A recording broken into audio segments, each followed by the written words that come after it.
By the first week in October 1944, Allied forces had liberated most of Western Europe from German occupation and had established a continuous front from the North Sea to Switzerland.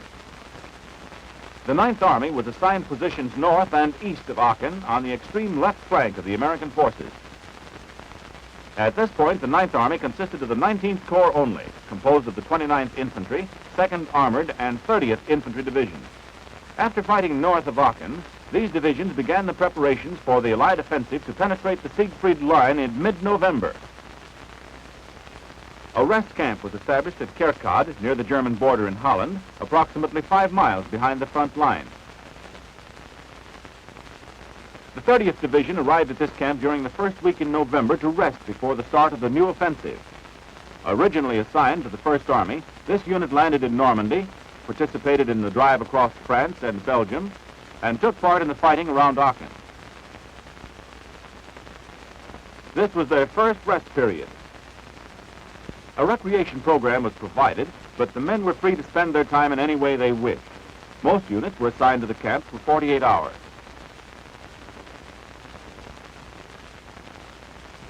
After this brief but welcome relief, the men returned directly to the front.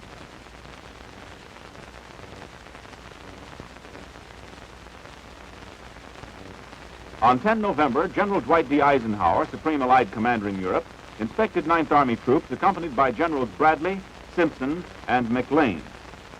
General Eisenhower first visited the 29th Infantry Division at Eygelshoven in Holland.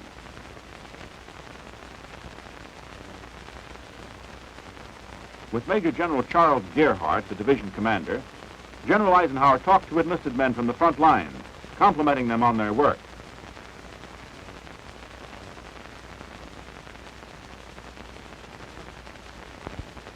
On the same day, General Eisenhower visited the 30th Division at Herzogenrath in Germany, just over the Netherlands border. The division commander, Major General Leland S. Hobbs, greets General Eisenhower and Lieutenant General William H. Simpson, commanding general of the Ninth Army. By 8 November, the 84th and 7th Armored Divisions had assembled in the Ninth Army area, and with the 102nd Infantry Division became a new corps, the 13th. On 16 November, the 1st and 9th United States Armies thrust eastward in a coordinated attack from Aachen to the Roer River. The final objectives were the Cologne Plain and the industrial area of the Roer. In preparation for the attack, 9th Army troops destroyed Siegfried Line pillboxes and similar fortifications captured during the fighting for Aachen. Lead wires and an electric detonator were used instead of a fuse.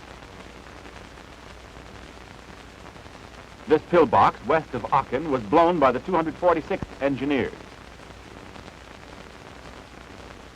Other preparations included converting a muddy field into an alternate route through the town of Übach. The road net throughout the area was thus improved for military traffic.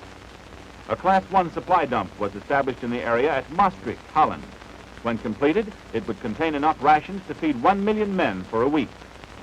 Ammunition was carried by train to Herlen in Holland, a railhead 10 miles northwest of Aachen, and unloaded there directly onto Army cargo trucks.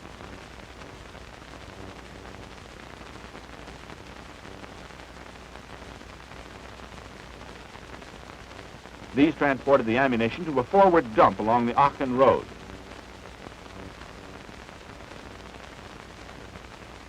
Captured Dutch collaborationists unloaded the trucks.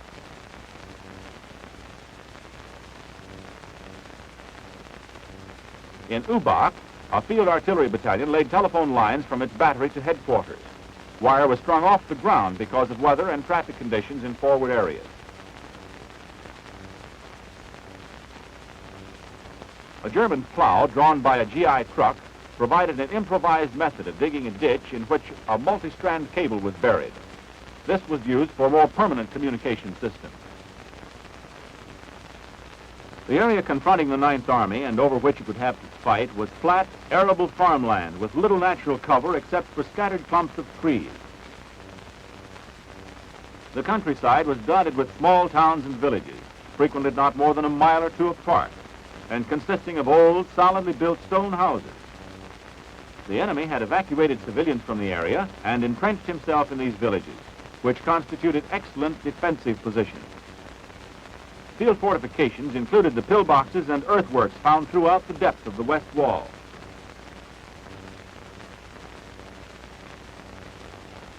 Knocked out enemy tanks, bomb and shell craters were evidence of the heavy bombing that had already occurred in this area. During the preparatory period, action on the 9th Army front was limited to artillery fire and small-scale attacks and counterattacks. An observation plane of the 29th Division prepared to take off from Schinveld in Holland.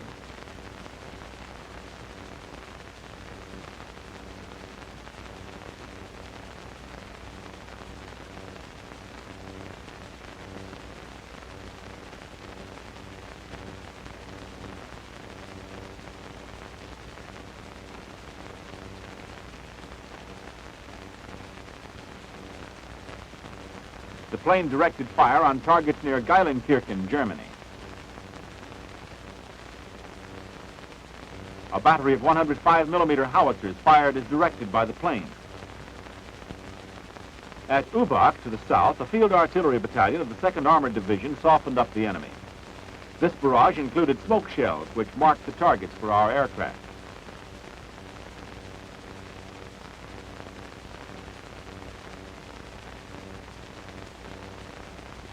The 9th Army's mission was to clear the area in its zone between Aachen and the Roer River and protect the 1st Army's left flank.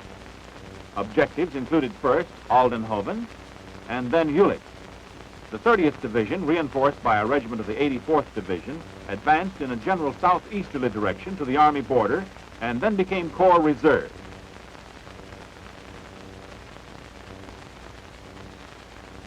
The 2nd Armored Division, supported by a regiment of the 102nd Division, seized the Gerionsweiler area with one combat command. The rest of the division advanced to an assembly area northwest of Jülich. Starting at 1100 hours on 16 November, 12 squadrons of fighter bombers of the 9th Tactical Air Command attacked the initial objectives of the 19th Corps. In addition, medium and heavy bombers of the 8th Air Force made successful runs over the communication centers of Lurken, Aldenhoven, Linnich, and Jülich. Shortly after the cessation of bombing, the 3 divisions of the 19th Corps took off on 16 November on their drive east toward the Roer. On 15 November, the 3 divisions of the 19th Corps began assembling for the attack. Men of the 29th Division, supported by the 2nd Armored Division, moved through and out of Ubach toward their rendezvous at Beggendorf. Beggendorf was the jump-off point for the general drive to the Ruhr. Tanks were assembled a mile west of Beggendorf in a shallow valley to avoid enemy observation. Following the air and artillery bombardment, they came out of concealment to begin the attack on 16 November. The tanks deployed over open territory as they advanced. They moved through Beggendorf toward their initial objective, Lovering. Supporting infantry of the 2nd Armored Division followed after the tanks. Although it had been in our hands for some weeks, Beggendorf was under heavy mortar fire. As tanks and men moved out from Beggendorf, they had to advance over bare fields with little cover and under constant artillery and small arms fire. Early in this attack, prisoners were taken and marched to a field behind the lines for examination. The Germans were sent back to Beggendorf, which served as a gathering point for many of the prisoners taken during this action. The 2nd Armored Division, supported by a regiment of the 102nd Division, took Lovering in the first 2 hours of the action on 16 November. The town was still under heavy mortar and artillery fire the day after its capture as troops and equipment passed through.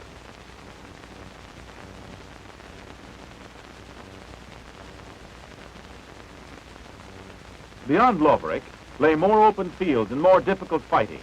Troops of the 29th Division, brought up to Lovering for an attack on Satterich, about 2.5 miles to the southeast, moved out toward their objective on 18 November.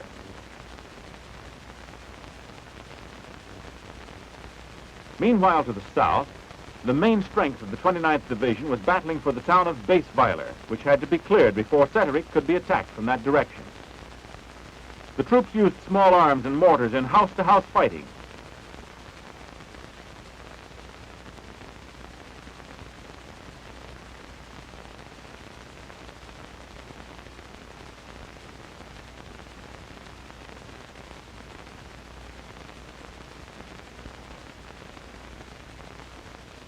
Wounded men were given first aid before being evacuated to the rear.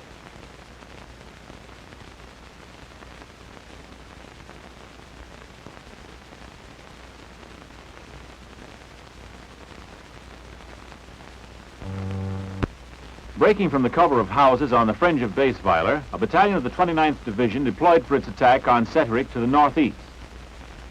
A barrage consisting of white phosphorus and smokescreen shells was laid down by mortars to cover the advance launched shortly after noon on 16 November.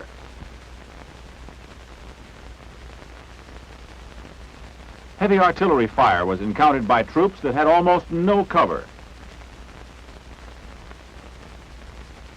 First aid men moved out to pick up the wounded and bring them into Bassweiler for treatment.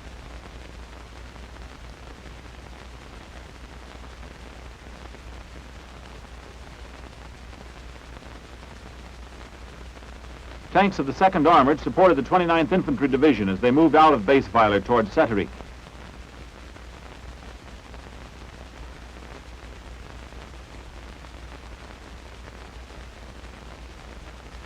More prisoners were taken during this new action and were brought into Bassweiler as soon as possible. After examination, the prisoners were herded into trucks and transported farther to the rear. Enemy mines delayed our armor on the Bassweiler-Setterich road. Setterich had been severely damaged by artillery fire and air bombardment. Infantry and vehicles moved ahead towards Setterich. On 18 November, our troops entered Setterich and by the end of the day had cleared 2/3 of the town. Units from all 3 divisions of the 19th Corps were in Setterich at the same time. In addition to the 29th and 2nd Armored Divisions who had fought for the town, men of the 30th Division moved through Setterich to assist the 2nd Armored in its attack on Freildoven, next town to the east.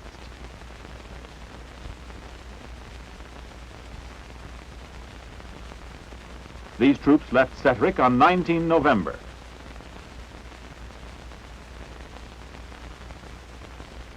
They advanced over open fields toward Freildoven, the outskirts of which they reached the same day.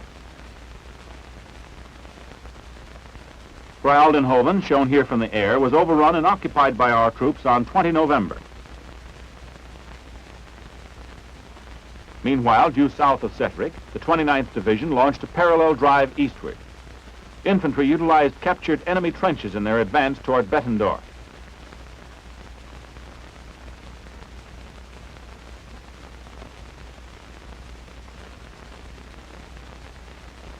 Bettendorf was entered by our troops on 18 November and the town fell the same day.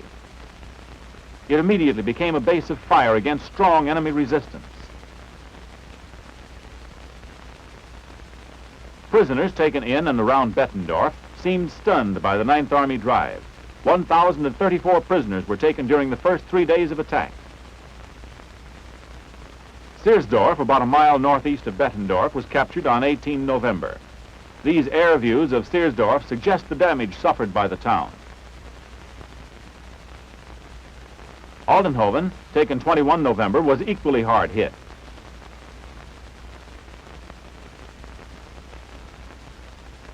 Aldenhoven was the first important objective reached by the 29th Division, marking the halfway point on the road to Jülich.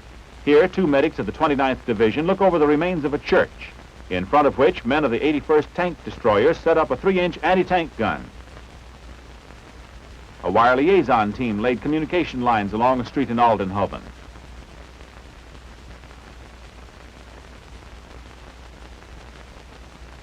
While the 2nd Armored and the 29th Infantry Division were battling eastward, the 30th Division, reinforced by a regiment of the 84th Division, cleared Würselen, a town to the rear, on 19 November. Würselen had been the scene of bitter street fighting in a local engagement several weeks prior to the 9th Army's general attack. Men of the 84th Division paused during a mine-clearing detail to eat their noon meal.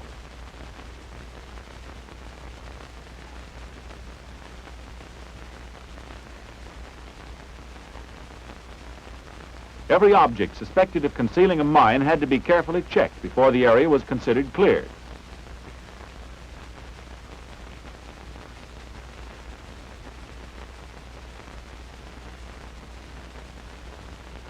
Medics gave first aid and plasma to a German civilian whose leg had been blown off by a mine left by the Nazis in a backyard. While probing the ground where the civilian was hit, one of our engineers stepped on a second mine. The engineer who set off the mine lost his foot.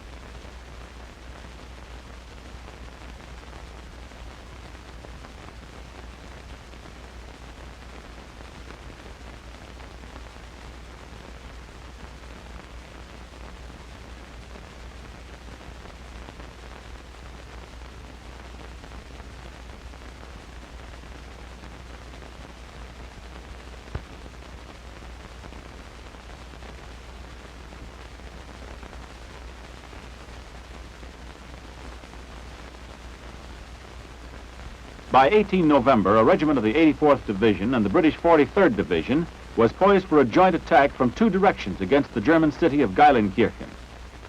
Led by flail tanks, the British bore down on Geilenkirchen from the northwest through an area evacuated by enemy troops and civilians. The British division was equipped with both American and English armor. Sherman tanks, manned by British personnel, participated in the attack.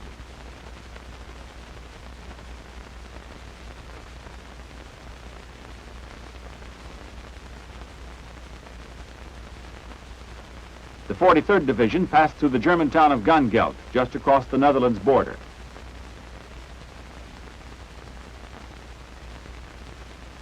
Outside Gangelt, the tanks and accompanying infantry deployed to continue the advance over more open terrain.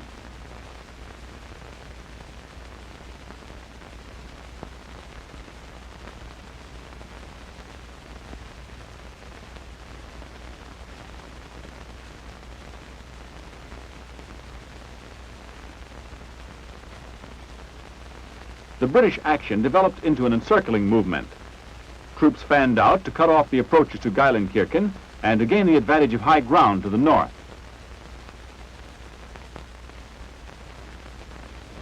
Both vehicles and men took advantage of what scattered cover the terrain afforded. Beyond Gilrath, only slightly more than a mile from their objective, Geilenkirchen, self-propelled artillery and massed Sherman tanks laid down a barrage.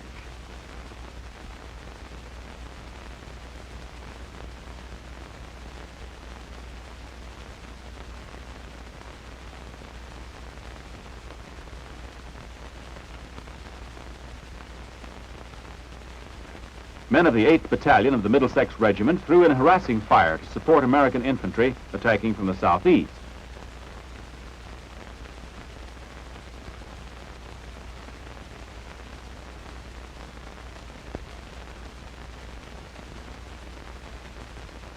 Men of the 84th Division under British command and covered by British fire closed in on Geilenkirchen. In this area, some 700 yards southeast of the town, about 300 enemy mines were found.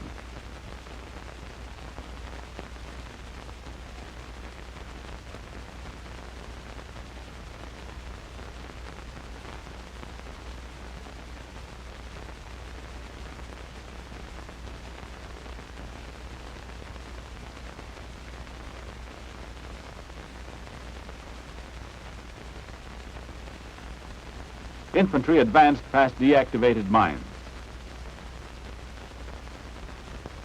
The Americans fought their way forward to the approaches of the town.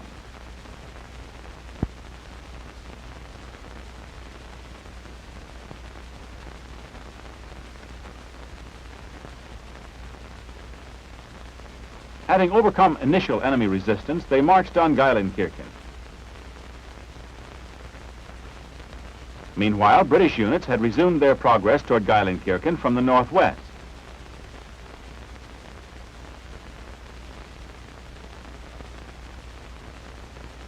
They passed through the broken town of Bauchem, a suburb of Geilenkirchen.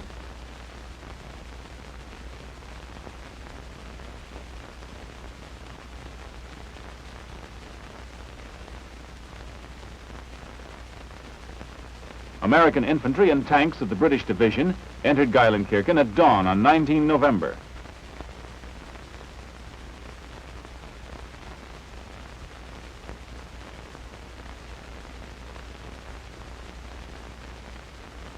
Moving through the town, the advancing troops experienced sporadic enemy fire.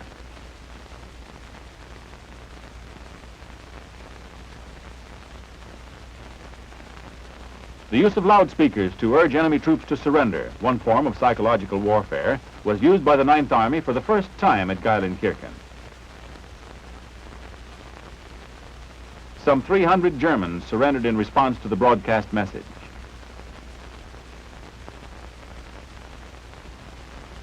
The prisoners attended to their own wounded.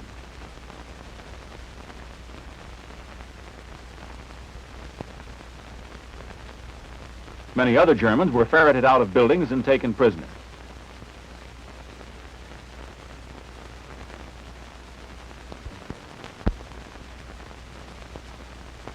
Geilenkirchen was captured by 1200 hours and finally secured by 1400 hours on 19 November.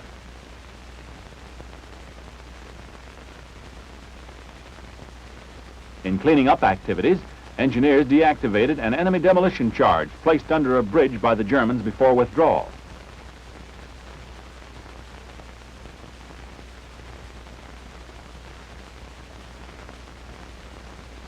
Communications were established as soon as the town was secured.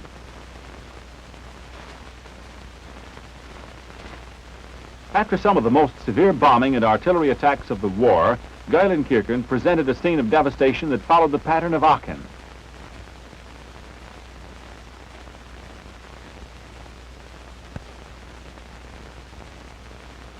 An Allied military government was established and notices posted in English and German.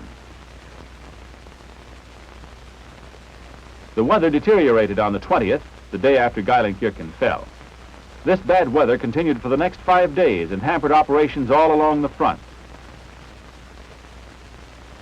Despite the weather, British troops and armor moved out of Geilenkirchen on 21 November and advanced northeast towards Worm.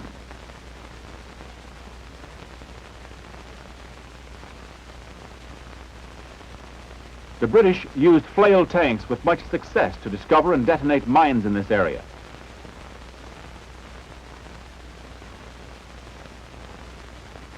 The column included tanks of the British 79th Armored Corps.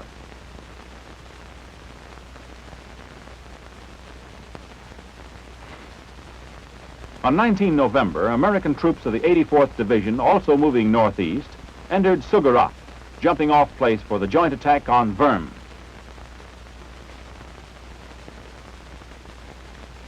By the 28th, however, all towns west of the Roer and Inde rivers, with the exception of western Jülich, had been captured. On the 29th, with the southern two-thirds of the 9th Army front parallel and close to the Roer, the 13th Corps attacked in the direction of Lindern. Beek and Worm were in the line of attack. On 29 November, United States troops of the 84th Division moved out of Sugarach to take up positions facing Worm. They established a line of mortars 100 yards behind the front. Armament, ammunition, and supplies were all carried forward by hand through the mud.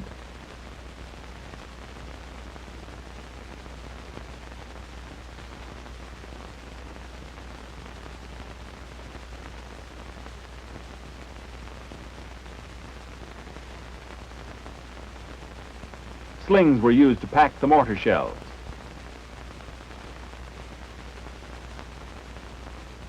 Sniping was common and troops advanced cautiously.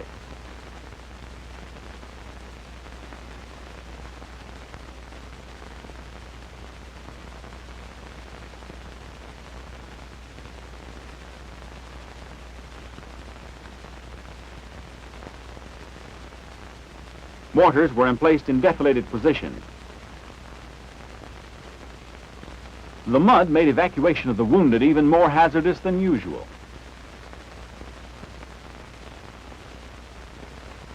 Jeeps rigged to carry litters proved helpful.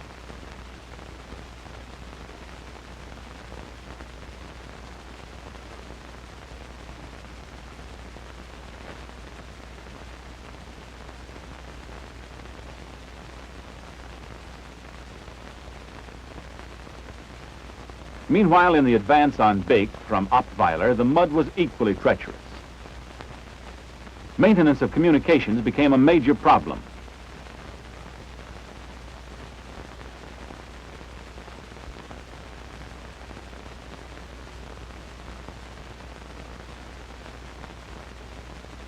Water, rations, and mail were carried by hand to men of the 84th Division entrenched north of Ottweiler. These men were an advance element in the drive on Bake.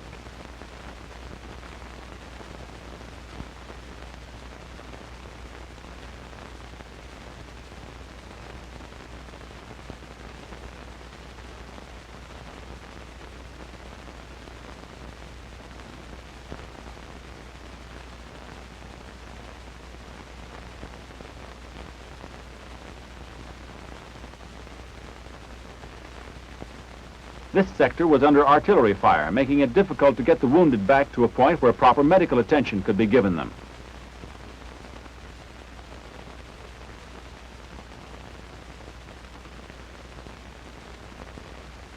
Just south of Bake, a field artillery battalion of the 84th Division utilized large concrete pipes found in the area to improvise shelters. These afforded protection against German shelling of the reverse side of hills. The 102nd Division pressed on toward Lienich, Roerdorf, and Flossdorf. The 7th Armored Division supported the advancing troops as needed. To support the 102nd Division's attack on Lienich, tanks of the 7th Armored Division moved out from the vicinity of Geriensweiler.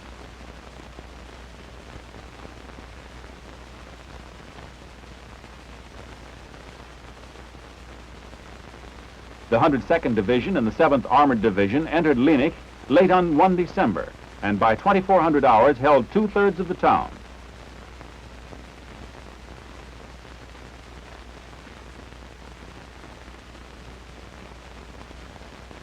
The following day, the entire town was cleared with the exception of a small number of snipers. Men of the 102nd Division moved on the double away from a church steeple that was drawing enemy fire.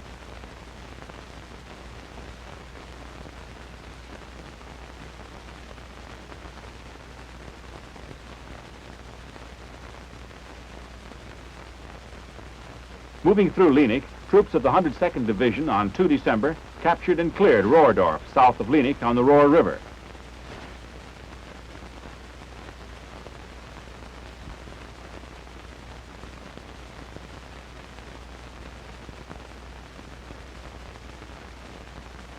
On the same day, Flossdorf, another river town further south, was also entered.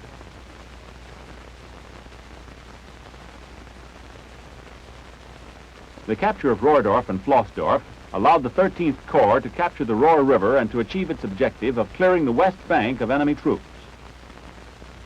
Heading east from Kostler, the 29th Division and tanks of the 2nd Armored Division struck out for Hassenfeld-Gut.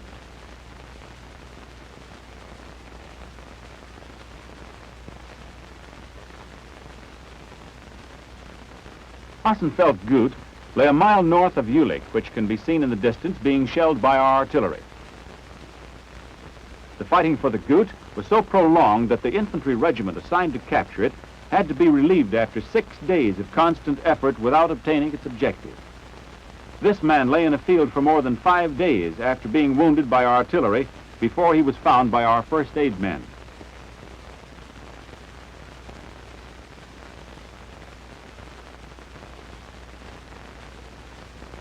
When the isolated buildings of the Hassenfeld-Gut were cleared, the defenders proved to be of mixed quality.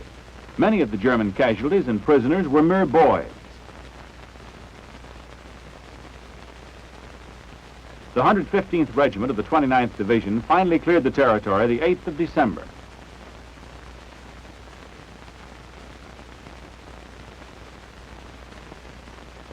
While resistance at the Hassenfeld-Gut was being neutralized, a parallel and equally bitter campaign was waged for the Jülich Sportsplatz on 8 December. This also fell to the 115th Regiment. On the day after its capture, the Sportsplatz, consisting of 2 football fields and a nearby swimming pool, was inspected by officers of the 29th Division.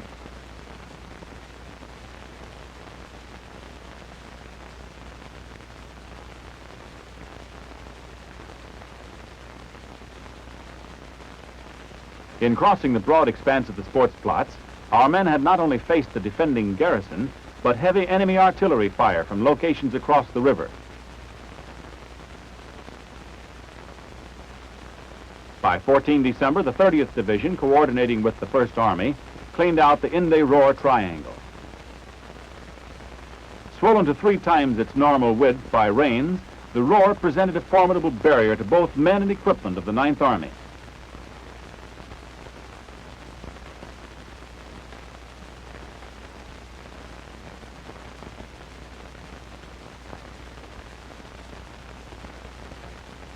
However, on 15 December, all territory west of the Roer was under Allied control, thus completing another phase in their drive to the final objective, the defeat of Germany.